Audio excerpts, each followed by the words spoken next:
Bonjour à toutes et à tous, je suis le docteur M et je suis médecin généraliste. Aujourd'hui, je vais vous expliquer comment trouver un rendez-vous chez un médecin généraliste en moins d'une heure, et ce, même le week-end. Tout d'abord, vous avez les sites internet comme Doctolib ou Maya qui vont vous permettre de trouver des médecins généralistes qui ont des créneaux de consultation libres près de chez vous ou dans une grande ville autour de chez vous. Donc Doctolib, Maya, normalement si vous êtes dans une grande ville, vous allez trouver des rendez-vous rapidement. Deuxième solution, vous pouvez aller dans les cabinets de votre ville. Vous allez directement dans les cabinets. Normalement, il y a toujours au moins une secrétaire qui pourra soit vous donner un rendez-vous avec le médecin du cabinet. Moi, en principe, je ne refuse jamais une urgence. Donc, si c'est une urgence justifiée, pas juste un renouvellement ou quelque chose qui traîne depuis des mois, à ce moment-là, on arrive toujours à se débrouiller. Normalement, les médecins, nous sommes censés gérer les urgences et aider au maximum. Donc, même si on fait un petit peu d'heures sup, si on rajoute un petit peu de temps sur notre planning habituel, on pourra toujours prendre une ou deux urgences par jour. Normalement, ça se fait. Ou alors, la secrétaire va pouvoir vous indiquer quel est le médecin dispo ou quelles sont les solutions. Autrement, vous pouvez aller chez les médecins généralistes qui consultent sans rendez-vous. Il y a certains médecins qui consultent encore sans rendez-vous. Certes, il y aura de l'attente, mais vous allez pouvoir avoir un rendez-vous le jour même.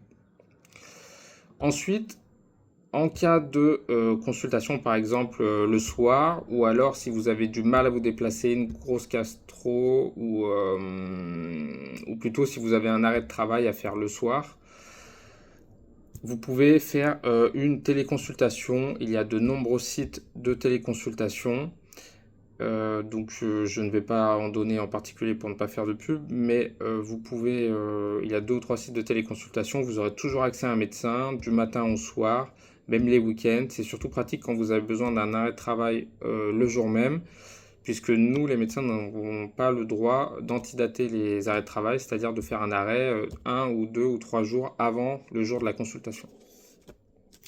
Pour les téléconsultations aussi, il est préférable que ce soit pour des choses telles qu'une prise de sang, un renouvellement, ou vraiment une histoire de papier. Tout ce qui est infection, comme bon, je vous avais dit une gastro, comme une gastro, un rhume, il est hyper important de pouvoir vous examiner. Donc, à moins d'être vraiment sûr de son coup et d'être vraiment en forme et d'avoir juste un petit rhume, il vaut mieux, en tout cas, on va préférer toujours vous examiner. Ensuite, quatrième solution, vous avez des maisons médicales de garde qui sont ouvertes tous les soirs de 20h à minuit et les week-ends. Alors ça dépend les horaires de week-end. En principe, le samedi de midi à minuit et le dimanche de 8h à minuit. Il y a toujours un médecin généraliste dans ces maisons médicales de garde. Il faut vous renseigner sur où elles sont par rapport à votre ville. Il y en a toujours une à moins d'une heure de chez vous, en principe. Et vous renseigner aussi comment avoir un rendez-vous. Si vous ne savez pas du tout, vous pouvez appeler le 15 et l'agent d'accueil vous donnera normalement un rendez-vous avec le médecin de la maison médicale de garde. Donc, avec tout ce que je vous ai expliqué, je vais résumer, mais vous allez pouvoir trouver un rendez-vous en moins d'une heure.